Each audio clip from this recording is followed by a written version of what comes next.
요즘 방송에서 제공하는 투자 정보는 투자 판단에 대한 조언입니다.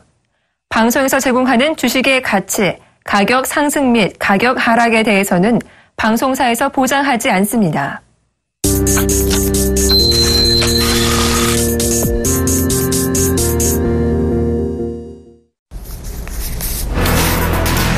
스탠리 캐피털 인터내셔널은 올해 중국 본토 증시 A주를 신흥시장 지수에 편입하지 않기로 했다고 밝혔습니다.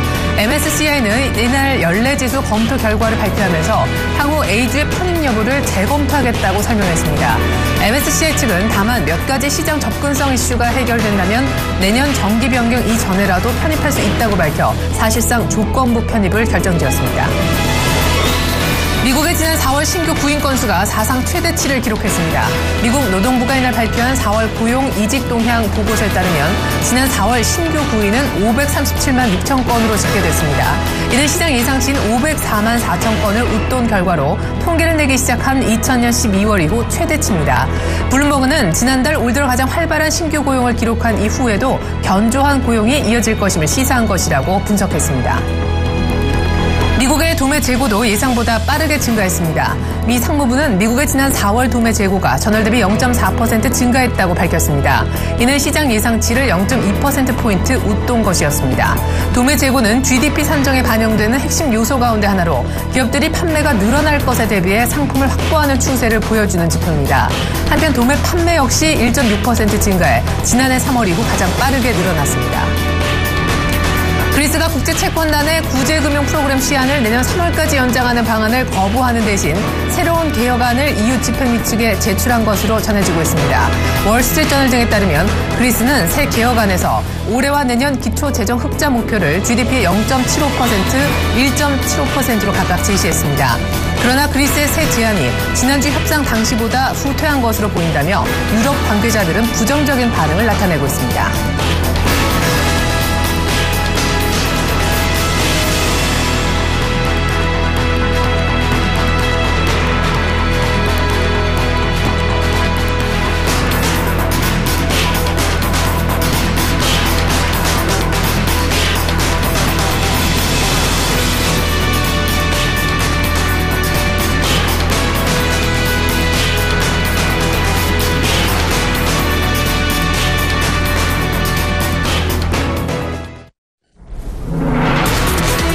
출발 증시와에 대해 최애리나입니다. 방금 전해드린 바대로 중국의 A주가 MSCI 신흥지수 편입에 결국 실패했습니다. 앞서 FTSE라는 경쟁사가 먼저 중국 A주를 신흥지수에 편입을 시켰기 때문에 그리고 앞서서 후강통까지 시행하면서 외국인 자본 쪽의 시장을 많이 개방한 중국이었기에 이번에는 MSCI 신흥지수 편입이 거의 확실시 됐었었는데요. 우리로서는 때문에 이것이 불발되면서 외국인들 자금 이탈 우려를 일단은 좀 덜어낼 수 있게 됐습니다. 남의 불행이 우리의 행복이 되면 안 되는데요. 워낙 시장이 어렵다 보니까 일단 살포시 미소가 조금 지어지는 것도 사실입니다. 코스피가 사실 못 가고 코스닥만 가는 시장에 오늘 한 줄기 빛이 일단 뉴스로 전해지고 있는 그런 아침 되겠습니다. 고용지표가 개선되면서 금리 인상 우려, 채권금리의 자극 이런 패턴이 또 나왔네요. 육지가 소폭 흔들리는 모습이 나타났는데 그 흔들림 자체는 크지 않았습니다. 6주시 마감가 전해드립니다. 네, 일단 혼조 양상으로 진행이 됐습니다. S&P 500 지수만 종가 기준으로 플러스 마감하는 그런 모습을 보여줬었는데요. 사실 플러스로 마감했다고는 하지만 상승폭 좀 보십시오. 0.8포인트에 그쳤습니다. 하락했던 그리고 하락폭이 가장 큰 것으로 보여지는 중간에 나스닥의 경우에도 하락폭이 그렇죠 아주 적습니다. 0.1%에 그냥 그치는 그런 모습이었습니다. 그 전일 종가와 거의 변함이 없었다라고 보시면 좋겠고요. 도매 재고도 예상보다 좀 많이 증가했다는 소식이 있었고 무엇보다 노동부가 발표한 신규 구인 구직 건수가 통계 작성 이래 가장 많이 늘어났다는 소식 놓치시면 안 되겠습니다. 이어서 유럽 쪽입니다. 독일과 영국 증시가 나란히 0.5%대 하락하면서 마감이 되었는데요. 사실 장중 모습을 보면은 1.5% 이상씩 1% 중후반까지 크게 밀렸었다가 나름대로 낙폭을 좀 줄이면서 끝난 것이 이 정도의 모습입니다. 그리스가 아직까지 헤드라인 뉴스에 포함이 돼 있죠. 아직까지 해결이 안 되고 있기 때문입니다. 일단은 국제채권단이 제시한 구제금융 연장 내년 3월까지 미뤄주겠다라는 것에 대해서는 거부한 그리스인데요. 자체적으로 개혁안을 마련해서 간밤에 국제채권단 측에 제시를 했다고 해요. 하지만 국제채권단은 미흡하다, 또 마음에 안 든다, 부정적인 반응을 보이고 있다고 합니다. 이번에 유가입니다. WTI가 다시금 배럴당 60불을 회복했습니다. 3% 이상씩 브렌트유 모두 다 같이 WTI까지 급등한 그런 모습인데요. 원유 수요 증가 전망이 나왔습니다. 유가가 급등했다는 소식 3% 후반이나 소식 전해드리고요. 달러 가치 자체는 사실 크게 움직이지 못했어요. 미국의 구인 구직 건수가 사상 최대로 늘어났다는 소식에 달러 가치가 약간 오르긴 했었는데 곧바로 결국 반락하면서 끝이 났습니다. 달러 인덱스 기준으로 95엔 정도. 일본 엔달러 기준으로 125엔, 달러 유로는 1.12, 거의 달러 가치는 변화가 없었습니다. 상대 통화들의 움직임 또한 결과적으로 그래했었고요. 자, 우리 증시 모습이 오늘 상당히 중요할 텐데 외국인이 어제, 엊그제 이어서 연일 팔았었죠. 오늘 외국인들이 중국 A주의 MSCI 신흥지수 편입 불발 소식에 조금 사줄지 그것이 궁금하고요. 코스피 코스닥 균형이 상당히 맞지 않았었는데 오늘 외국인들이 사줌으로써 코스피가 코스닥과 함께 벌어져 있던 갭을 좁히면서 반등할 수 있을지도 관심사입니다. 중국 A주의 MSCI 신흥지수 편입이 불발됐다는 소식 전해드리면서 출발 증시와이드 시작합니다.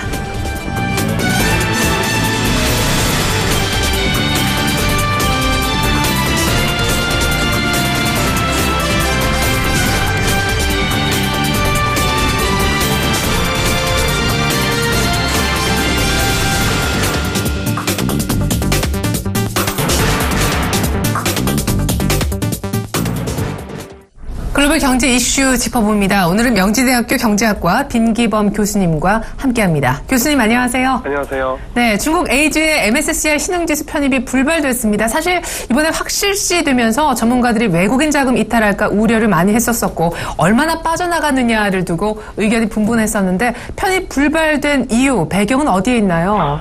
네, MSCI가 이런 분류 체계에 있어서 상금 유형의 시장으로 승격시키는 데 있어서 상당히 보수적입니다. 유사한 기관이 FTSE하고 S&P 등이 있는데요. 이들 기관에 비해서 또 MSCI가 훨씬 더 보수적입니다. 예를 들어서 FTSE나 S&P 같은 경우에 우리나라를 이 선진 금융시장, 그러니까 디벨롭 마켓으로 지정한 지가 승격을 한 지가 10년, 5년이 넘었는데 이 MSCI는 아직도 우리나라 한국을 이머징 마켓으로 분류를 하고 있습니다. 이 MSCI가 생각하는 가장 중요한 기준은 국제적 자본 이동에 대한 규제가 있느냐 하는 것인데요. 우리나라 같은 경우에는 자본시장이 완전 개방되어 있어서 최근에 엘리엇이라고 하는 사모펀드가 삼성물산의 지분을 상당히 매입하는데 전혀 어떤 규제가 없듯이 이 자본시장은 완전히 개방되어 있으나 외환시장에서 외국인들을 좀 불편하게 하는 요인이 있습니다. 그래서 이 MSCI가 아직도 한국을 이 선진시장으로 분류를 안 하고 있을 정도입니다. 그렇기 때문에 중국과 같이 지금 이 정부가 상당히 통제를 하고 있고, 이 개방되지 않은 경제, 그리고 어떤 외국 자본에 대한 규제가 여전히 존재하는, 이런 이 금융시장에 대해서 이 MSCI가 이머징 마켓으로 편입시키기는 아직은 역부족인 것 같습니다. 네. 그러면 외국인들의 자금이 일부 순차적으로 편입이 되면 얼마가 빠져나갈 거고, 그렇게 예상했던 그 부분의 시나리오는 걱정을 안 해도 될 것 같네요. 그렇죠? 예, 그것도 그렇고요. 실제로 또 편입됐다 하더라도 그렇게까지 이 어떤 자본 유출에 대한 그런 걱정을 할 필요는 없습니다. 사실 또 우리가 MSCI에서 이 디벨롭 마켓으로 한국이 승격된다고 하더라도 또 역시 또 우리한테로 자본 유입이 또 급격하게 이루어질 것도 아니기 때문에 실제로 시장에서 제기되는 그런 어떤 우려는 좀 약간 좀 과도한 측면이 있다고 생각이 됩니다. 예, 사실상 내일 금통위하고 옵션 만기가 겹쳐 있는 그런 상황이어서 중국 MSCI 지수의 어떤 A주의 편입이 되면 어떻게 하나 시장의 우려는 일단 있었었는데 일단 이 우려는 덜고 오늘장 개장할 수 있을 것으로 보여지네요. 중국의 어제 5월달 물가가 나왔는데 소비자 물가 지수가 지금 넉 달째 1%대 저공 비행을 하고 있습니다. 사실 넉 달의 최저치로 5월 물가는 CPI 기준으로 나온 것으로 보여집니다. D공포가 중국도 여전하군요. 네, 그렇습니다. 말씀하신 대로 지금 중국이 지난 5월 CPI 상승률이 전년 동기 대비 1.2%인데요. 이는 전월의 1.5%보다도 낮고 시장 전문가들의 예상치 1.3%에도 약간 못 미치고 있습니다. 또한 중국 정부의 물가 목표 3%는 아주 크게 못 미치고 있는 상황이고요. 또한 지난 1월 이후 또 최저치이기도 합니다. 게다가 이 생산자 물가 지수는 무려 39개월 연속 하락세를 그리고 있습니다. 당연히 그 디플레 우려가 나올 수밖에 없는 상황인 것 같고요. 특히 이런 그 물가 하락세가 그냥 그 일시적인 현상이 아니라 상당히 지속적으로 견조하게 그 나타나고 있음에 좀 주의할 필요가 있겠습니다. 네, 뭐 금리 인하 그리고 지준율이나 최근에 유럽의 LTRO와 비슷하다는 PSL을 통해서 또 270조라는 어마어마한 돈을 푼 중국. 그렇지만 이렇게 물가 하락 압력이 커지면 역시 부양의 필요성은 더욱더 높아지겠군요. 네, 아마 그럴 것 같습니다. 지금 중국 정부가 항상 그 자기 국가의 그 성장률에는 그 뭐 엄청난 자신감을 보였었었는데 이를 지키기 위해서라도 부양 카드를 지속적으로 고려할 것으로 보이고 말씀하신 대로 방식은 여러 가지가 있을 수가 있겠는데요. 일단은 기준금리 자체가 지금 높은 수준이기 때문에 기본적으로는 이 기준금리에서의 어떤 정책 자유도가 상당히 높은 편으로 볼 수가 있고, 기타 우리나라에서는 잘 쓰지 않는 그런 정책인데 재할인율이나 지준율이나 등이 강구될 수도 있겠습니다. 나아가서 재정 팽창을 지속적으로 추진할 수도 있겠습니다. 예. 자, 이번엔 미국 얘기를 해보겠습니다. 미국의 5월달 비농업 부문 신규 고용이 28만 명 나와서 시장을 깜짝 놀래켰었는데요. 사실 시장이 이것을 호재로 악재로 받아들였다 분석을 떠나서 신규 고용 자체의 숫자는 굉장히 놀라울 정도로 증가를 했었죠. 그런데 간밤에 노동부의 구인 구직 보고서 보니까 신규 구인 구직자가 사상 최대를 기록했다면서 역시 좋은 소식이네요. 네, 상당히 미국 고용 부분에서 훈풍이 불고 있는 것 같습니다. 지금 말씀하신 대로 미국 노동부가 현지 시간 7일에 채용 및 노동 회전율 조사 JOLT 보고서를 발표를 했고요. 여기서 지난 2월에 신규 구인 건수가 513만 건으로 집계됐다고 발표를 했습니다. 이는 전문가들의 예상치보다 훨씬 뛰어넘는 수치이기도 하고 전월에 500만 명을 또 웃도는 수치이기도 한데다가 2001년 1월 이후에 거의 14년 만에 가장 높은 수준이 되겠습니다. 그리고 2월에 고용은 490만 건, 또 이직도 470만 건이 있었었고요. 고용률은 3.5% 기록했는데요. 하여튼 미국의 노동시장의 고용 부분이 상당히 좋아지고 있고, 또 한편으로는 또 이직 건수 같은 것들을 보면 상당히 유연해지고 있다라고 하는 그런 의미를 갖기도 합니다. 또 하나 신규 신규 구인에서 상당히 증가세를 보이는 건 기업 실적도 역시 상당히 유의미하게 개선되어 간다는 그런 증거이기도 하고, 또 이런 것이 임금 인상으로까지 이어질 수도 있겠습니다. 이 노동 보고서는 페드 옐런 의장의 의사결정에도 아마 중요한 영향을 미치는 정보를 아마 제공할 것을 기대를 해볼 수가 있을 것 같습니다. 네, 이번 주 후반에 소비자 심리지수 포함해서 소비지출 이런 물가 관련 지표들 여러 가지 미국 쪽도 뜨게 되는데 역시 고용과 합쳐져서 금리 인상 기준을 삼는 그런 지표이기 때문에 시장의 주목도는 주 후반 역시 높아져 있을 것 같습니다. 유로존에서도 지표 하나 나왔었죠. 간밤에 1분기 GDP 성장률 앞서서 이제 속보치가 발표가 먼저 됐었었고 간밤에 나온 건 수정치였는데 앞서 나온 속보치와 동일한 0.4%를 기록했다면서요. 네, 그렇습니다. 지난 1분기 GDP 성장률인데요. 유로존에 말씀하신 대로 0.4% 증가한 것으로 확정이 됐습니다. 그리고 2014년 마지막 분기죠. 4분기 성장률이 기존 0.4%로 수정이 되었는데요.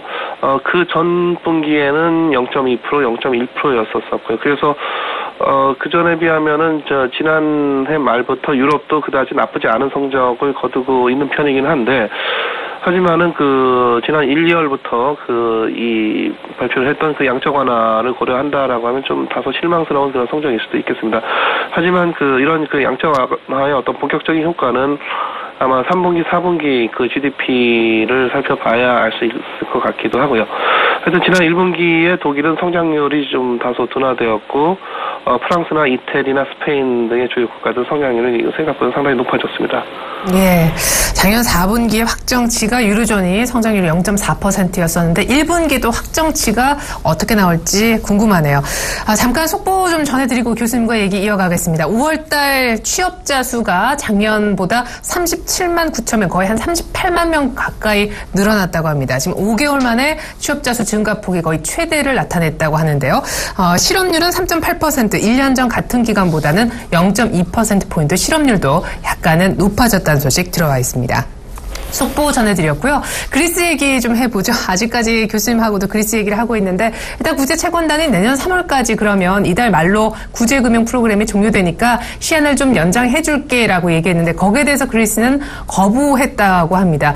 자체적으로 만든 개혁안을 간밤에 국제 채권단한테 보여줬다는데 별로 유로존의 반응은 좋지 않았다고 해요. 예, 뭐 유로존을 만족할 만한 그런 그 개혁안을 제출했을 리는 없으리라고 생각이 되고요. 지금 사실 그리스가 뭘 거부하고 말고 할 그런 상황이 아닌데, 지금 하여튼 그 채권단의 그 이런 어떤 호의마저도 지금 물론 그런 호의에 따라서 어떤 경제 개혁에 대한 그런 어떤 압박이 있을 거다라는 그런 예상을 하고 구제금융 연장에 대해서 그리스가 뭐 거부하겠다 이렇게 밝히고 있는 그런 상황인데요. 하여튼 그럴 정도로 채권단이 요구하는 그런 경제 개혁은 우리 하지 않겠다라는 그런 어떤 강한 그 의제 표명이기도 하고, 한편으로는 지금 치프라스 총리가 이 그리스 국민들을 의식한 대단히 또 정치적인 그런 판단을 하고 있는 것 같기도 합니다. 사실 돈을 빌려주는 측에서 빌려가는 이가 흥청망청 쓴다고 하면 누가 그 돈을 빌려주겠으면 당연히 보수적으로 신중하게 잘 쓰라고 할 것이고요. 그렇다 보니까 당연히 우리가 97년도에 IMF 구제금융 받을 때도 그랬듯이 이 구제금융 프로그램에는 반드시 긴축 요구가 나올 수밖에 없겠습니다. 근데 하여튼 그리스는 돈은 못 갚겠고 또 빌렸고 하지만 긴축 요구는 받아들일 수가 없고 그렇게 주장을 하다 보니까 좀 사실 앞뒤가 안 맞는 주장이긴 한데 협상은 계속 지지부진하고 다시 원점으로 돌아가고 이런 것들이 반복되고 있는 것 같습니다. 그래서 사실 또 이렇게 시간을 벌어가다 보면은 이 채권단 입장에서도 어떻게 보면은 그냥 디폴트로 가는 그런 방향이 있을 수도 있고, 또 한편으로는 또 어떤 채무 탕감까지도 그리스가 받아낼 수 있을 가능성도 있어 보입니다. 예. 간밤에 그리스가 나름대로 양보했다고 국제채권단한테 내놓은 그런 새로운 제안서에는 기초재정수지 흑자 목표치를 어느 정도 선까지 맞추겠다 얘기가 있었었는데 일단은 채권단 입장에서는 아직까지 많이 부족하다 이런 평가를 예상대로 받았습니다. 내일 우리 한은의 6월달 금통위가 열립니다. 그 어느 때보다 이번 금통위에는 많은 취재진과 또 우리 주식 투자자분들의 눈길이 쏠려 있을 것도 같습니다. 그리고 부동산 관련해서 대출을 받으려고 생각하시는 분들도 금통위 결과를 기다리실 것 같은데 가계부채냐 아니면 메르스로 추가된 국내 경기 문제냐 포커스에 따라서 한은의 어떤 결정이 내려지지 않을까 싶습니다. 금리 인하를 요구하는 목소리도 높지만 가계부채가 급증하고 있다는 뉴스가 또 최근 쏟아지고 있네요. 네. 맞습니다. 말씀하신 대로 상당히 굉장히 중요한 두 이슈 사이에 샌드위치처럼 지금 끼어있는 그런 형국에서 내일 금통위의 금리 결정이 상당히 중요한 그런 어떤 역할을 하게 될 것이고, 그렇다 보니까 상당히 많은 관심을 받고 있는데요. 당연히 금리가 중요한 것이긴 하지만은, 하여튼 이 메르스 문제를 무시할 만한 문제는 아닌 것 같습니다. 상당히 경제 전반적으로 심리적으로 또 수축이 되는 그런 형국이고, 그래서 어떤 소규모 자영업자들은 상당히 지금 현재 메르스 국면에 심한 어떤 타격을 받은 것 같고요. 가계부채 문제 이건 상당히 심각한 문제인데 이제 와서야 정부가 좀 상당히 심각성을 인지하는 듯한 그런 발언들을 하고 있는데, 지금 금리를 더 내리게 되면은 가계부채 증가세가 더더욱 커지고 어떤 위험성이라든가 실제로 가계부채 문제를 일으켰을 때 어떤 파급력은 더 커지게 될 것이고, 그래서 상당히 좀 어려운 형국인데, 지금 부동산 분야 같은 경우에는 금리 인하를 지속적으로 해왔기 때문에 상당히 요즘 경기가 좋아진 것은 분명합니다. 하지만 이 부동산 경기가 이 경제 전체가 다 아니기 때문에 그것이 결국 경기에 아주 긍정적인 영향을 미칠지는 지켜봐야 아는 것인데, 지금까지는 그냥 부동산만 올랐을 뿐이지 경기 부양은 전혀 되지 않는 듯한 그런 양상이고요. 하여튼 내일 오전에 결정될 것이지만 하여튼 시장은 금리를 소폭 인하할 것이다라고 하는 그런 예상이 지배적인 것 같습니다. 그리고 그렇다 하더라도 상당히 이 기준금리를 통해서 이 한은이 뭔가 정책을 취하기는 상당히 그 자유도가 상당히 떨어져 있는 그런 상황입니다. 예, 그러면은 사실은 경기 측면으로 봤을 때 수출은 안 되는데 메르스까지 겹쳐서 금리를 뭐 25bp 정도 인하해가지고는 안 되고 50bp 내리거나 아니면 추경하고 같이 패키지로 하거나 이런 얘기가 있었지만은 가계부채 감안해 보면 약간 마이크로 스텝 금리를 더 0.25%포인트보다 더 적게 내릴 가능성도 있다 이런 얘기신가요? 네, 그럴 것 같습니다. 그래서 네. 사실 이 경기 전반적인 흐름을 보면은 차라리 내리는 김에 그냥 아예 확 50bp 정도 내려서 지금 마지막 한두 번 정도 쓸 수 있는 그런 카드를 좀 효과적으로 쓸 수 있는 그런 방안을 찾을 필요도 있는 것 같기도 하지만은 지금 상당히 가계부채를 더더욱 폭증시킬 수 있는 그런 또 우려가 제기되고 있고 실제로 또 그렇기 때문에 상당히 좀 그런 미세한 그런 판단이 좀 필요할 것 같기도 합니다. 메르스냐 가계 부채냐 하는도 참 고민이 될 것 같습니다. 사실 지금 말씀해 주신 대로 실물 경기는 금리를 인하했지만 부동산 쪽만 들썩였을 뿐 실물 경기 전체를 지금 돌려 세우지 못했는데 가계 부채 총량제 이 얘기도 다시 한번 부각이 될 정도로 가계 부채는 1,100조 원에 이르고 있습니다. 오늘 한은 금통 얘기까지 나눠봤네요. 지금까지 명지대학교 경제학과 빈기범 교수님과 함께해봤습니다. 교수님 감사합니다. 감사합니다.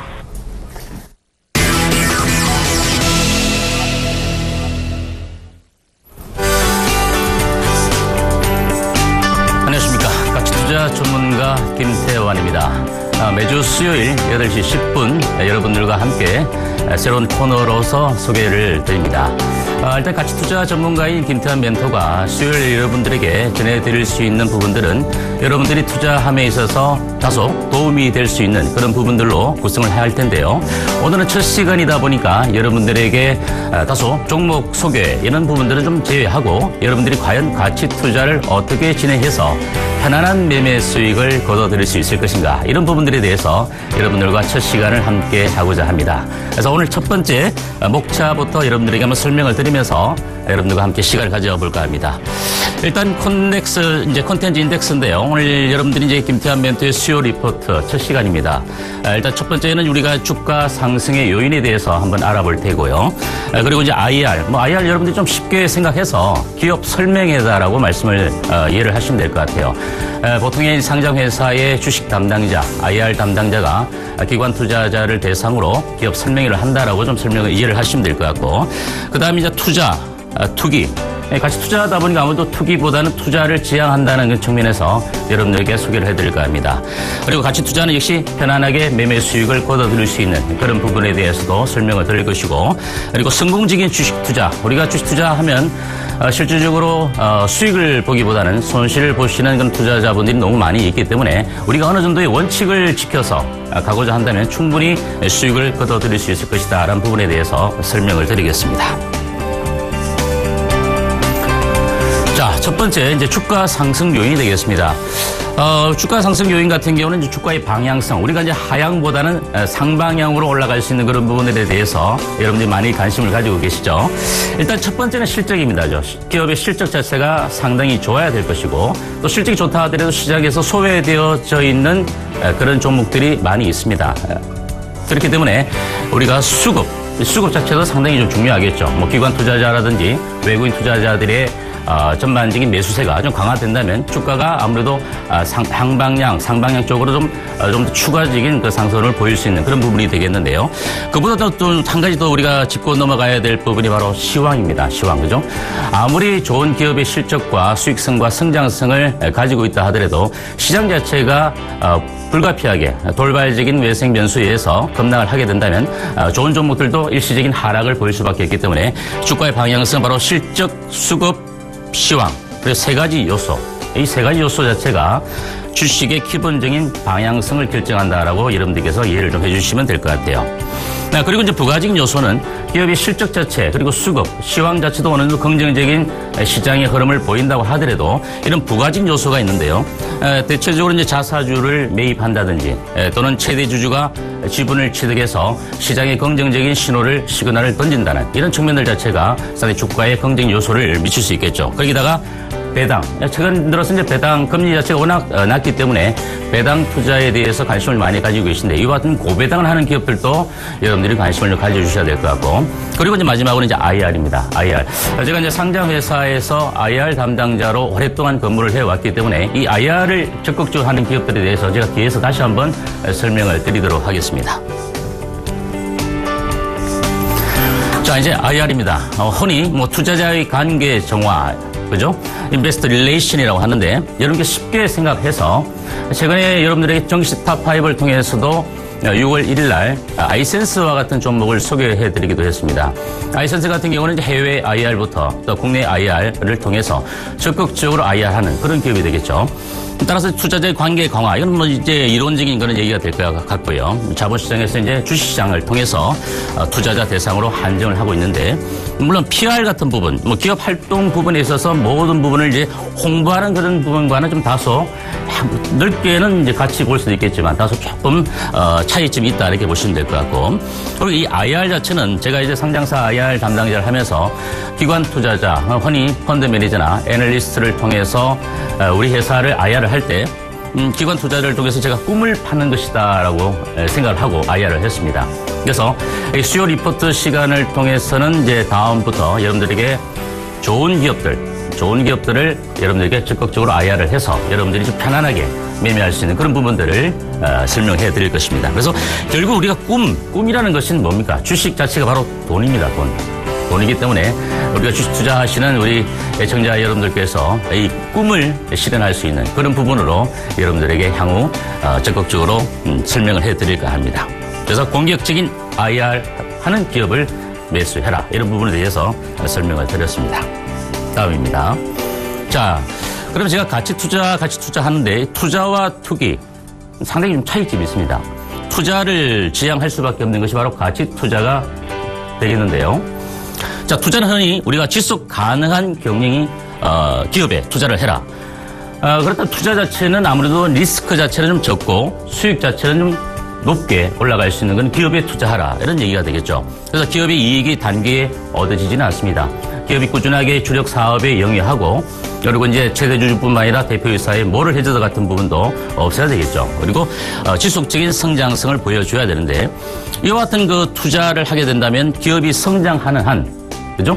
우리가 투자했다면 지분 투자를 보유할 시, 매수해서 보유할 시 우리가 시세 차익도 가능하다, 이렇게 볼 수 있겠는데, 다만 투기 같은 경우는 최근 이제 메르스 사태 여파 때문에 마스크 관련주부터 시작해서 제약 바이오 업종들이 상당히 많이 올랐던 측면도 없지 않아 있습니다. 그러나 전일 같은 시장을 놓고 봤을 때도 마스크 관련주들이 좀 급락하는 모습도 우리가 볼 수 있는데, 이와 같은 일희일비하는 투기적인 종목에 여러분들께서 매수해서, 물론 이제 운 좋게 또 수익을 볼 수도 있겠지만, 결과론적으로 고점에서 매매 타이밍을 놓치게 된다면 결국 손실로 직결될 수밖에 없는 그런 모습이기 때문에 여러분들이 투기적인 매매 자체는 좀 지양하시는 것이, 지양하시는 것이 좋아 보인다, 이렇게 말씀을 드리겠습니다.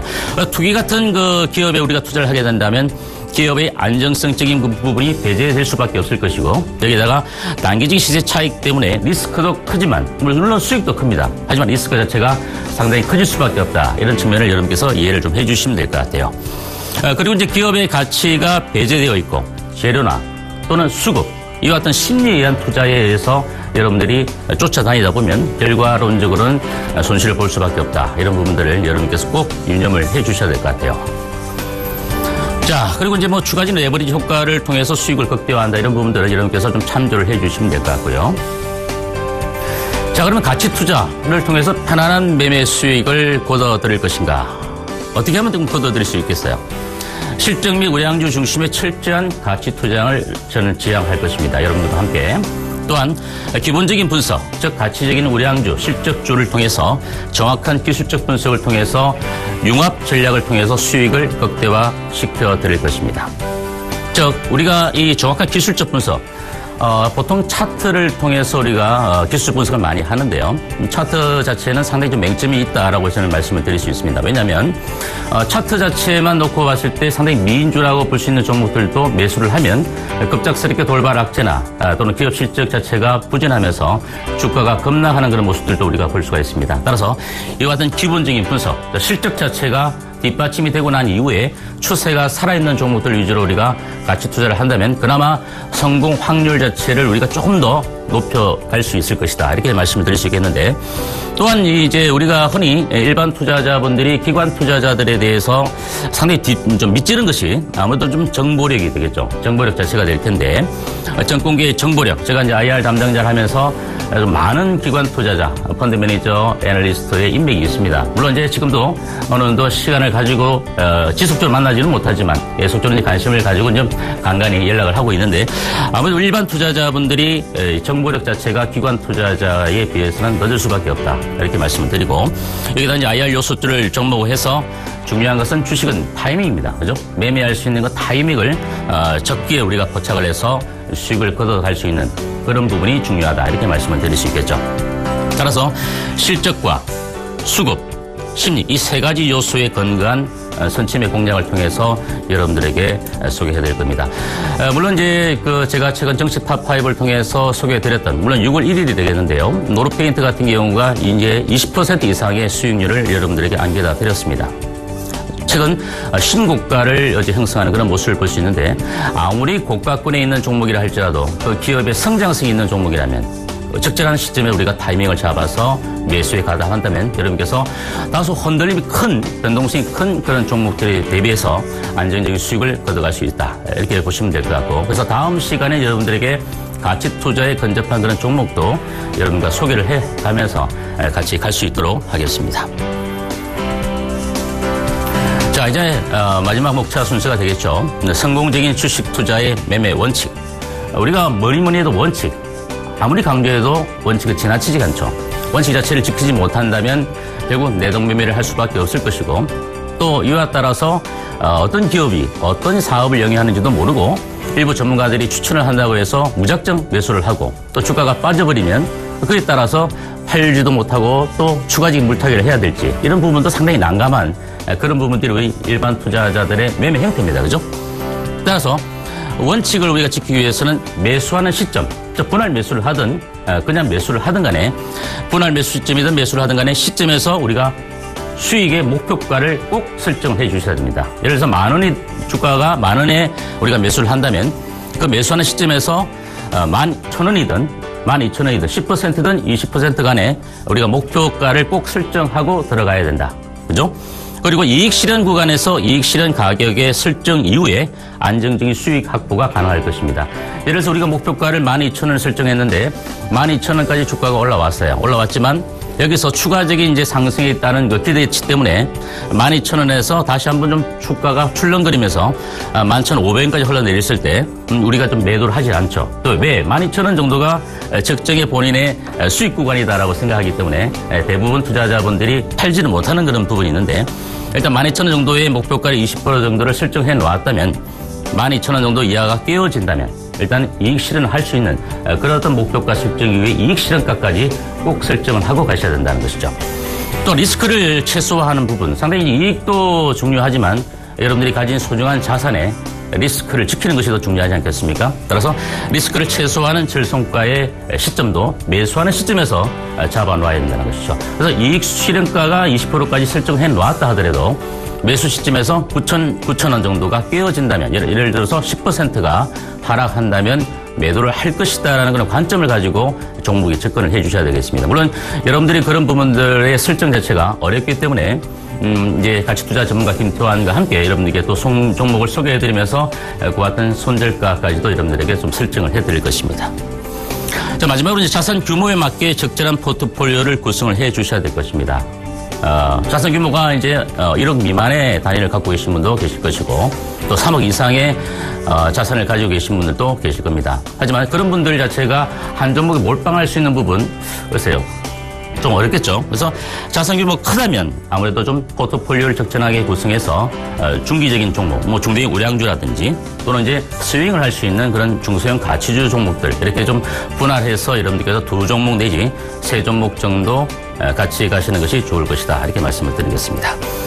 자, 일단 오늘 첫 시간에 짧은 시간이지만 여러분들에게 소개 인사를 드리면서 다음부터 이 수요 리포트의 시간에 여러분들과 가치 투자를 통해서 안정적 수익을 거둬들일 수 있도록 노력을 하겠습니다. 그래서 여러분들께서도 많은 시청을 바라고 다음 주 수요일 날 또 좋은 종목과 함께 여러분들 찾아뵙도록 약속을 드리겠습니다.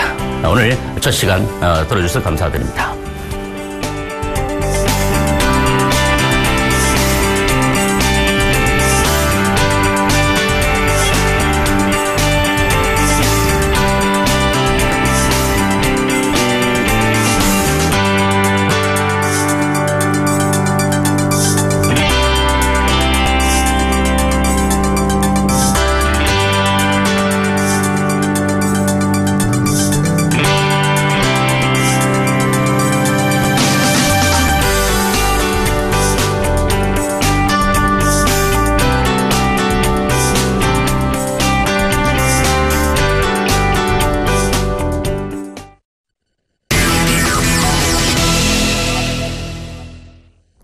이번엔 시황의 신시황의 대가 모시고 국내 시장에 필요한 전략 더 꼼꼼하게 챙겨보죠. 아데나 투자자문 신중영 대표 오늘 함께해 주시겠습니다. 신 대표님 안녕하세요. 네, 안녕하십니까. 네, 코스닥만 잘 가는 그런 시장입니다. 코스피가 지금 5거래일 연속 2060선대 머물고 있는 반면에 코스닥이 7년 6개월 만에 종가상 720선을 돌파했는데요. 일단 전일장 리뷰 먼저 들어봅니다. 네, 말씀하셨던 대로 코스닥이 조금 좀 강세. 어찌 보면 좀 당연한 그런 결과일 수도 있겠다. 물론 이제 제가 어제도 우리 시청자분께 말씀드린 게 코스닥과 코스피 거래소 시장의 문제가 아니라 대형주와 중소형주 간의 문제다라는 그런 말씀을 좀 드렸었는데 일단 지수상으로 봤을 때 그 거래소 시장보다는 코스닥 시장이 훨씬 유리한 그런 상황들 전개되고 있다라고 말씀을 좀 드려야 될 것 같습니다. 주요 수급 주체들의 움직임도 그랬었죠. 그 메르스의 여파 그리고 수출주 환경이 조금은 좀 불리하게 계속돼서 전개가 되다 보니까 대형주들의 약세들 좀 나타나고요. 상대적으로 1호부터 조금 좀 자유로운 코스닥에 있는 기업들에 대한 강세가 좀 나타나고 있다라는 것. 더 나아가서는 이제 그 코스닥 기업군들의 신뢰가 그동안 상당 부분 문제가 됐었지만 이제 최근에 이제 나오는 실적이랄지 앞으로의 실적 개선세 어제도 잠깐 말씀드렸습니다만은 그런 부분들이 개선세가 조금 좀 나타나게 되면서 시장의 신뢰를 조금씩 확보해 나가고 있는 그런 상황이다라고 봐야 될 듯합니다. 시장의 분위기 일단 그 전체적으로 대형주에 그렇게 유리한 환경은 분명히 아니다라는 것. 하지만 오늘 같은 경우에는 조금은 좀 다른 양상이 전개될 수도 있다라는 부분 잠시 후에 좀 말씀을 좀 드려보고요. 어제장 코스닥 지수 7년여 만에 이제 그 종가상으로 720포인트 돌파하는 기염을 토하고 있습니다. 이런 상황들 당분간은 좀 지속될 가능성이 좀 높아는 보이는데요. 그래도 점차 이제 또 차익 실현에 대한 그런 그런 이제 그 상황들 전개가 될 가능성이 있으니까요. 일단 계속되는 말씀이지만 항상 보수적인 견지에서 좀 시장을 바라보자. 아직까지는 안심할 그런 상황은 분명히 아니다라는 것 계속해서 좀 말씀을 좀 드려보겠습니다. 특징주 말씀을 드려보면 계속 이제 그런 부분도 말씀드렸죠. 정부 정책을 우리가 무시할 수 없겠다라는 말씀 계속 드려왔었습니다. 어제 같은 경우 특징주도 주요 특징주들의 그 마음 놓고 이제 그 가는 어떤 그 종목들 보면 그 금리 인하에 대한 어떤 그 기대감 부분이 여전했다라는 거. 그리고 신규 정책 신규 주택 시장 활성화에 대한 기대감 두 가지를 등에 업고서 건설 업종의 강세가 좀 나타났었고요. 여기에 더 나아가서 특히나 시멘트 업종의 10%에 이르는 급등 상황이 전개됐었다라는 부분들. 정부 정책을 이길 만한 그런 재료는 시장 내 사실상 없다나 견줄 만한 그런 재료는 없다라는 부분들 다시 한번 확인시켜주는 그런 계기가 되지 않았나 말씀을 드릴 수 있을 것 같습니다. 그리고 원자력 발전소 2기 추가 건설 얘기 지금 나왔죠. 국회에 상정됐다는 그런 얘기 나오면서 한전 기술 5%대 그리고 한전 KPS 2.6%대 상승 나타났었습니다. 문제는 이제 지금 계속해서 지속적으로 하락을 보이는 종목 내지는 업종군들에 대한 고민이 되지 않을까 생각이 됩니다. 그 대표적으로 이제 그 LG 전자 이슈가 이제 그 최근 들어서 좀 불거져 나오고 있는 듯합니다. 3일 연속 신저가를 경신하면서 어제 종가 기준 53,200원. 이 부분 좀 고민이 되는 부분입니다. 이제 제가 드리고 싶은 말씀은요. 급등 모멘텀은 나타날 가능성은 조금 좀 희박하다. 하지만 주가 하락에 대한 가능성은 좀 제한적이지 않겠는가라는 말씀 좀 조심스럽게 드려봅니다. 에어컨 절대 강자라고 얘기를 하고 있죠. 에어컨 시장에 이제 그 성수기 진입 부분도 이제 그 하나가 될 수 있을 것 같고요. 이제 그 전반적인 가전 TV 시장에서의 다소간의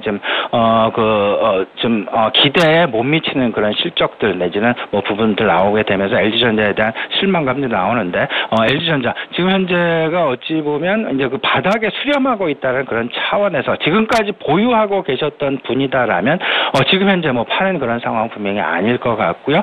그렇다고 추가적인 매입은 분명히 아니다. 왜냐하면 모멘텀이 단기간에 나타날 가능성은 극히 희박한 그런 상황이다라는 것 다시 한번 좀 강조를 해드리겠습니다. 마지막으로 이제 삼성물산 제일모직 합병 이슈 계속되고 있죠. 매수 청구권 관련된 그 주주를 결정하는 그런 어떤 법원에 가처분 소송 냈다라는 소식 나오면서 어제 같은 경우 장 초반 3%가 넘는 상승세 나왔지만 이내 그 소식 전해지면서 다시 마이너스 3%의 하락 부분 나왔다라는 것, 이런 이슈들 벌어지고 있는 부분, 그때 상황에 따라서 주가의 희비가 교차되는 부분 분명히 있으니까요. 하지만 삼성물산 일단 큰 그림에서 본다면 부정적이지는 분명히 않다라는 것 다시 한번 좀 강조해드리겠습니다. 그리고 여기에 더 나아가서 외국인들의 주 매수가 지금 삼성물산에 계속되고 있다라는 점도 우리가 절대 간과해서는 안 될 그런 어떤 주변 환경이 아닐까 이렇게 생각이 됩니다. 네, 삼성물산 여전히 좋게 보셨습니다. 어제 좀 내렸지만 외국인들은 샀다라는 관점 기억하시면 좋을 것 같아요. 자, 중국 A주 MSCI 신흥지수 편입이 의외로 불발됐습니다. 이번에야말로 편입이 될 거다. 그리고 편입이 되면 외국인이 얼마나 팔까, 얼마다 얘기가 많았었는데 불발이 됐습니다. 아까 혹시 대형주의 분위기가 좀 살아날 수 있을 거다 얘기하셨는데 이걸 염두에 두고 하신 말씀 맞나요? 바로 지적을 해주신 것 같은데요. 두 가지 대형주의 대한 어떤 그 단기 랠리, 그 단기가 일주일, 이주일 그런 랠리가 아니고요. 어찌 보면 이제 단발에 그칠 가능성도 분명히 있겠지만 저는 이를 그냥 안도 랠리 정도로 좀 생각을 하고 있습니다. 일단 MSCI 중국 지수가 편입이 되게 되면 대형주에 대한 어떤 그 분산 효과로 인해서 대형주의 외국인 매수세가 좀 다소간 좀 주춤해질 그런 우려가 많았던 것이 사실인데 일단 그 부분 불확실성이 해소되었다라는 부분이 하나가 있을 수 있을 것 같고요. 두 번째는 내일 있을 추가적인 금리 인하에 대한 기대감이 조금 좀 높아지고 있다라는 부분들, 대형주의 절대 불리한 환경은 분명히 아니다라는 것 다시 한번 좀 생각을 해두셨으면 좋겠습니다. MSCI 지수 편입 관련해서 계속되는 어떤 앞으로는 이제 그 계속되는 이슈거리가 될 수밖에 없을 것 같습니다. 이 부분 중국 같은 경우에 A주는 중국 내국인한테 이제 그 오픈이 되는 그런 이제 주식이고요. 그리고 B주 외국인들한테 오픈이 되는 거죠. 그리고 H주는 홍콩에 이제 상장되어 있는 주식입니다. 후강통으로 인해서 A주와 H주의 어떤 그 연결고리가 형성이 됐고요. 이런 부분들을 이제 그 틈타서 어떤 그 MSCI 지수 편입이 가능성을 좀 높여놓은 것이 아닌가라는 그런 생각이 좀 많이 드는데 어쨌든 지수의 문제 그리고 어떤 투명성의 문제로 인해서 지금 현재 상황에서 일단 유보가 되었다라고 표현이 되고 있습니다. 이 부분 계속 이제 관심을 가지셔야 되겠고요. 하지만 이제 여기에 생각을 해야 될 게 있겠죠. H주에 소속되어 있는 주식들 정부 지분이 30% 넘는 이제 국유기업이 대부분이다라는 거, 국유기업이다라는 거. 그리고 A주도 마찬가지라는 거. A주의 대부분의 포진된 종목들은 은행주와 그다음에 이제 소재 에너지주의 편중이 좀 크다라는 부분들. 그래서 오늘 같은 경우 우리 시장 내 어쨌든 이에 반대급부인 좀 안도의 랠리가 좀 나타날 가능성, 특히나 은행주와 경기민감주 쪽에 나타날 가능성이 있다라는 부분 한번 생각을 해주시면 좋으실 것 같고요. 금리 인하 역시 우리가 좀 생각 안 해볼 변수가 아닌 듯합니다. 현재 1.75%의 금리 인하, 금리가 지금 유지가 되고 있는데 추가적인 금리 인하 가능성 열어놓고 생각을 해야 될 것 같은데 제가 보는 견해는 이렇습니다. 설사 금리 인하를 하더라도 이게 시장 내 모멘텀은 될 수 없다. 왜냐하면 공격적인 정부의 정책이 아닌, 공격적인 정부의 경기부양 정책이 아닌 방어적 수단의 경기부양 정책이기 때문에 오히려 이제 그 모멘텀은 상당히 제한적일 수밖에 없을 것이고 오히려 안도감은 줄 수 있다라는 부분들 이런 견제에서 생각하시면 좋지 않을까 생각이 됩니다. 당분간 이제 그와서 말씀을 드리죠. 수익성을 쫓아가는 전략보다는 안정성을 쫓아가는 전략이 유리할 가능성이 유리하다라는 것, 이 부분 말씀을 드려보면서 배당 관련 특히나 이제 국민연금에서 이제 과배당 그리고 소배당, 과소배당에 대한 어떤 그 앞으로의 주주로서의 권한을 강화하겠다라는 그런 의지 발언한 부분이 분명히 있었습니다. 그렇다면 배당에 대해서 점차 시장 내에서 신경을 많이 쓰고 있다라는 얘기이기 때문에 이 부분 역시 안정적인 차원에서 우리가 계속해서 포트에 담아가고 관심을 가져야 될 만한 업종군 중에 하나가 될 것 같고요. 오늘 전체적으로 좀 정리를 해본다라면 대형주의 안도랠리 가능성 좀 보시고요. 이 뒤에는 여기 또 하나 이제 추가될 부분이 다음 주 월요일입니다. 15일 상하한가폭 확대가 됩니다. 이 부분 관련해서 과연 코스닥에 있는 실질적으로 기업 내용이 없는 기업들에 대한 상한가폭 30% 이 부분을 과연 어느 정도 견뎌낼 수 있을지 이 부분도 조금 조심스러운 국면이 전개될 것이다라는 부분 같이 한번 생각해 봤으면 좋겠습니다. 예. 사실 지난번에 방송 함께 도움 말씀 주실 때만 해도 당초에 생각했던 것보다 일단 대형주보다 중소형주가 좀 유리한 국면이 당분간은 이어질 것 같다라고 단기적으로 전망을 주셨었는데 의외로 중국 쪽에서 안 좋은 뉴스, 우리로서는 조금 반가운 뉴스가 나오면서 의외로 대형주장이 설 수 있는 환경은 마련이 됐습니다. 그러면 어떤 대형주 보면 좋을지 52주 신저가를 기록하고 있는 정말 망하지 않을 기업들을 보유하고 계신 분들께도 한 말씀 조언 구해볼게요. 네, 오늘 시장 관심 어쨌든 세 가지로 정리가 될 것 같습니다. 메르스는 계속적으로 시장 내 관심일 것이고요. 그리고 금통의 금리 인하 이슈 그리고 중국 MSCI 편입 불발이 오늘 시장 내에 어쨌든 세 가지 큰 화두거리가 될 가능성이 높습니다. 큰 변화 없이 안도감에서 이제 그 시장 전개가 예상이 되는데 방금 말씀하셨다시피 과연 신저가 종목을 사는 게 맞을까? 이 부분은 분명히 모멘텀 관점에서는 조금 좀 아니다라는 그런 생각이 좀 많이 들고요. 오히려 그 신저가를 경신하고 있는 종목들 같은 경우에는 급락한 것이 아니기 때문에 지금 수렴의 구간을 거쳐가고 있다라는 것. 저점 매수 구간에는 분명히 들어간 있지만 당장 수익을 확보하는 그런 부분은 아니다라는 차원에서 오히려 그 부분보다는 전체적인 그 경기 민감주에 대한 관심을 저는 갖는 것이 오히려 바람직하다. 여기에 속하는 것은 이제 그 화학과 그리고 2분기 실적 개선 계속 나오고 있죠. 증권주에 대한 관심 계속 높아지는 것도 사실이고요.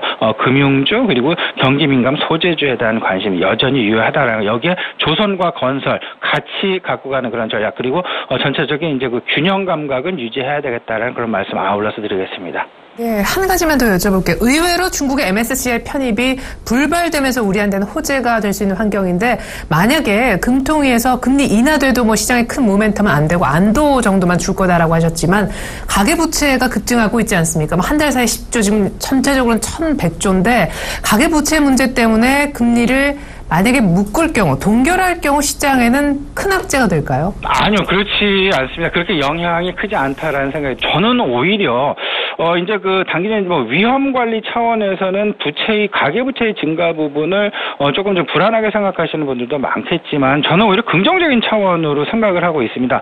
부채는 곧 자산의 증대입니다. 자본의 증대가 아니라 자산의 증대라는 그런 쪽으로 생각을 하셔서 우리나라 전체적인 부가 늘어날 수 있다라는 것 그리고 이로 인해서 신용 창출의 어떤 그 승수 효과가 나타날 수 있다라는 차원에서 오히려 저는 부채의 증가를 긍정적으로 보고 있는 사람 중에 하나다라는 것 좀 강조를 해드리고 싶고요.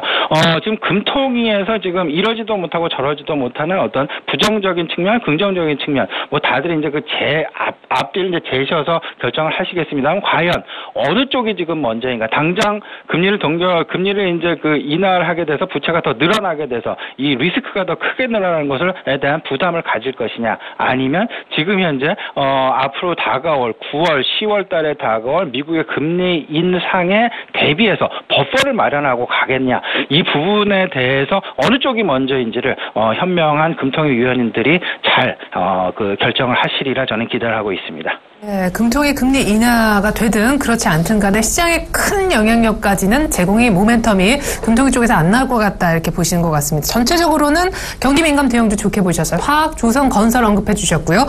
증권주 포함한 금융주 섹터도 관심 있게 보자 얘기가 나왔습니다. 지금까지 아데나 투자자문 신승용 대표의 의견 들어봤습니다. 대표님 감사합니다. 네, 감사합니다.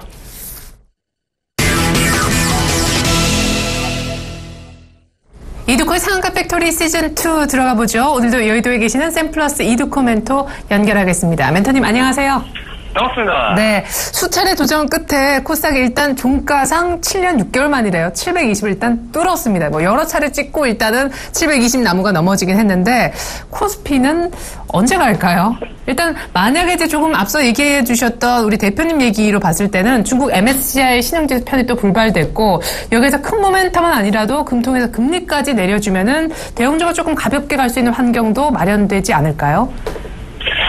글쎄요, 대형주 같은 경우, 지금 저는, 어느 정도 바닥을 확인하는 과정이다라고 좀 판단하고 있습니다. 일단 계속적으로 이따가도 좀 말씀드리겠지만은, 지수가 지금 어떤 상황이 됐든 전저점을 계속적으로 유지하고 있는 그런 상황에서 증권주들까지 지금 어느 정도 기반을 다지고 있는 그런 상황이기 때문에 추가적인 하락폭, 일단은 상방과 하방 다 열어놓고 있는 그런 상황이 되겠지만은 아직까지는 옆으로 기는 기간 조정의 흐름들 이어지고 있는 모습이기 때문에 지수 당분간은 지루한 흐름이 조금씩 나올 수 있겠지만은 개별 종목들 계속적으로 좀 집중하셔야 되는 부분들이라는 점 참고로 하시면 좋을 것 같고요. 일단 어제 이제 특히나 이제 코스닥 시장 상당히 강력하게 좀 슈팅이 좀 나온 그런 상황이다라고 볼 수 있겠죠. 코스닥 지수 3봉 구간 한번 눌림목을 주고 5일선에 대한 지지가 나왔던 그런 모습이었고요. 그리고 슈팅이 나온 상황인데 일단 어제 같은 경우는 이제 아랫꼬리 윗꼬리 없이 상당히 조금은 끌어올리는 인위적으로 조금 끌어올리는 그런 어떤 모습들의 캔들로 상승한 모습들. 오늘부터 이제 코스닥 지수는 상당히 좀 중요할 것 같습니다. 현재 이제 3일선을 타고 움직이고 있는 그런 상황에서 오늘 변동성이 어느 정도 예상이 되는 만큼 코스닥 지수 저점과 종가를 반드시 잘 확인을 해야 되는 그런 시기이지 않나 싶고요. 자, 결국 이제 바닥권에서 상승하고 있는 종목들이 굉장히 좀 많아지고 있다는 것이 현재 특징적인 시장의 모습인 것 같습니다. 물론 대형주들은 신저가를 경신하는 그런 종목이 좀 많겠지만은 일부 중소형주들 위주로의 어떤 바닥권에서 움직이는 모습들, 특히나 이제 IT 부품주들 어느 정도 서서히 뽑아 올리고 에너지를 응집하려는 그런 종목군들이 좀 상당히 좀 많이 보이고 있는 그런 상황에서 건설주라든지 통신주들 건설주들 상당히 지난번에 한번 좀 말씀드렸던 그런 섹터였는데 건설주들도 최근에 바닥권에서 끌어올리고 있는 그런 모습이 되어 있고요.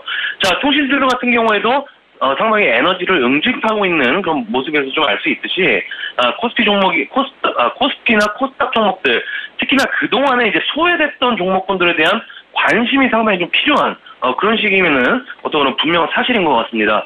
자, 해서 NH 엔터테인먼트 어제 같은 경우에 조정시 매수 관점 좀 말씀드렸던 그런 부분이었는데, 자, 어제 이제 종가의 양봉 캔들로 조금 마감하는 그런 모습이었죠. 기관들의 매도세 아직까지 나오고 있지 않은 그런 상황이지만은 과거에 이제 롯데케미칼 같은 경우에도 기관들의 매도세가 계속적으로 나왔던 그런 상황에서 상승시에는 적극적으로 매수로 전환이 돼버리는 모습들, 이런 부분들이 좀 나왔기 때문에 NHN 엔터테인먼트 같은 경우에도 마찬가지의 관점으로 계속적으로 조정지 매수 관점 전략 하반기를 기준으로 해서 조금 유효한 그런 상황이지 않나 싶고요.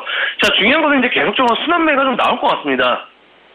대형주도 이제 제가 말씀드렸던 것이 이번에 지수가 전저점을 이탈하지 않는다라고 하면은 증권주와 건설주다라고 좀 말씀을 드렸는데 어제 현대건설이 한 3% 정도 상승을 하는 그런 모습들, 증권주가 하락이 나오니까 바로 건설주들의 흐름이 상승률이 이어지는 그런 순환매의 연속적인 그런 어떤 시장 상황이기 때문에 이번 어떤 금통이 금리 인상이냐 인하냐의 결과적인 부분들이 대형 건설사의 주가들의 방향성을 돌리는 어떤 재료로서 움직일 확률이 높다라는 점 좀 참고를 하시면 좋을 것 같고요.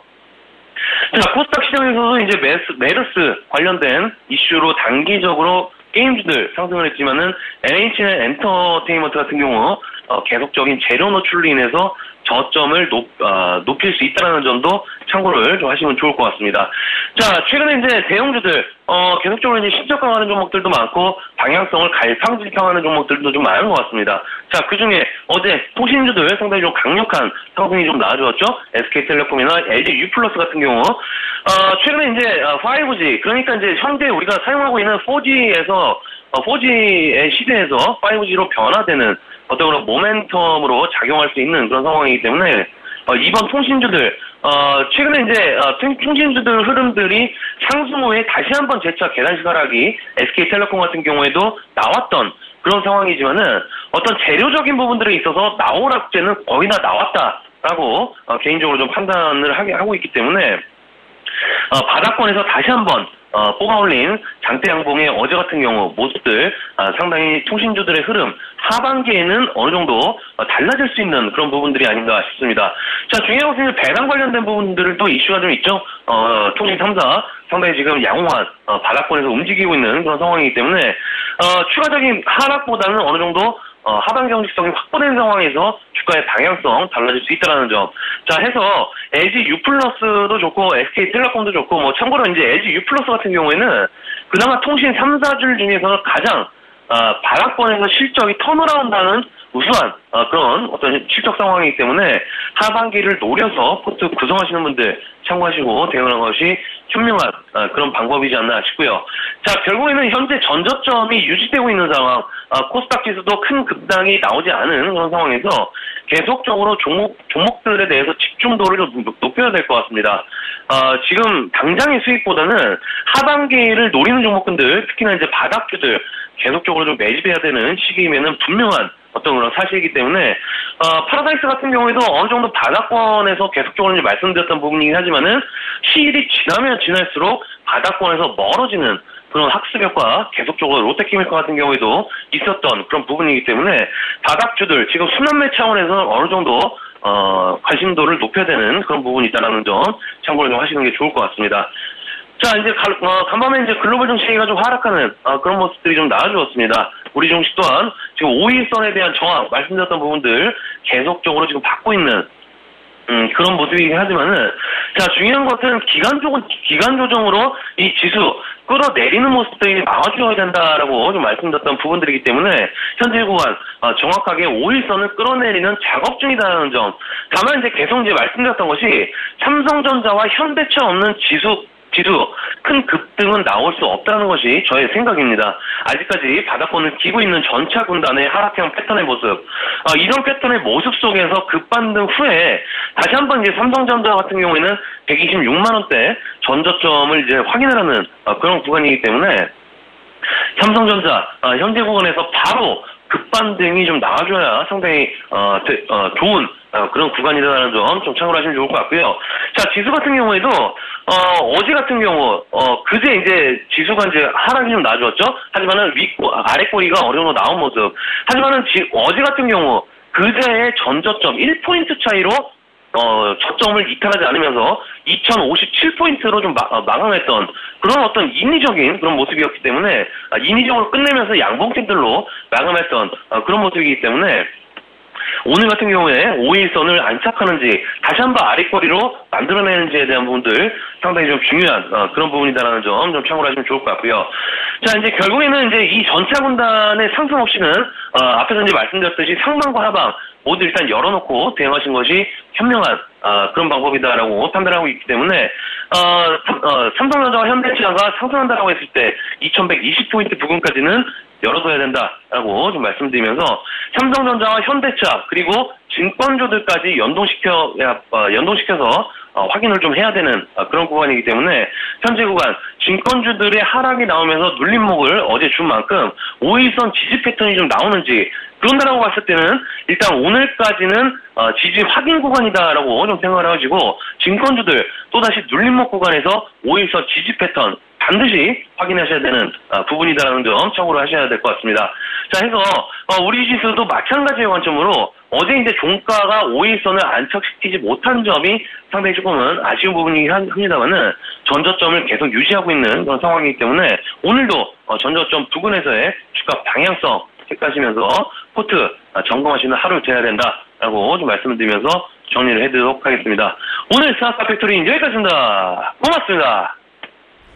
네, 시장 보실 때 전저점 안 깨면서 5일선을 돌파하는지 확인이 필요하다 하셨습니다. 일단 삼성전자, 현대차 흐름과 함께 증권주 연동해서 봐야 된다 하셨고요. 제2의 파라다이스를 노리면서 바닥권에 있는 종목들 관심도를 높여야 되는데 NH엔터 여전히 좋고 통신주 좋아 보이는데 그 가운데 LG U+ 실적 턴어라운드 관점까지 재료 얘기해 주셨습니다. 지금까지 샘플러스 이두코 멘토와 함께 해봤습니다.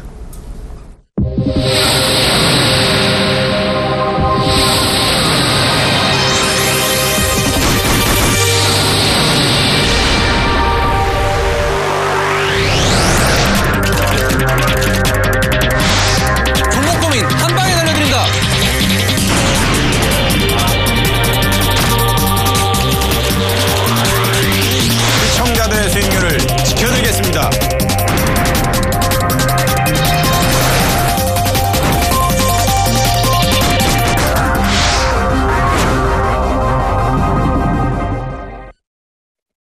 네, 종목 고민은 밤 10시에 이 두 분께 맡겨보면 어떨까 싶습니다. 월요일부터 금요일까지 종목 투캅스라는 프로그램으로 두 분의 멘토가 여러분들에게 도움을 주기 위해 나섰으니까요. 오늘 밤 10시도 많은 시청 부탁드리겠습니다. 이상으로 출발 제시와 헤드 1부는 마칩니다. 잠시 후 2부로 저는 다시 올게요. 고맙습니다.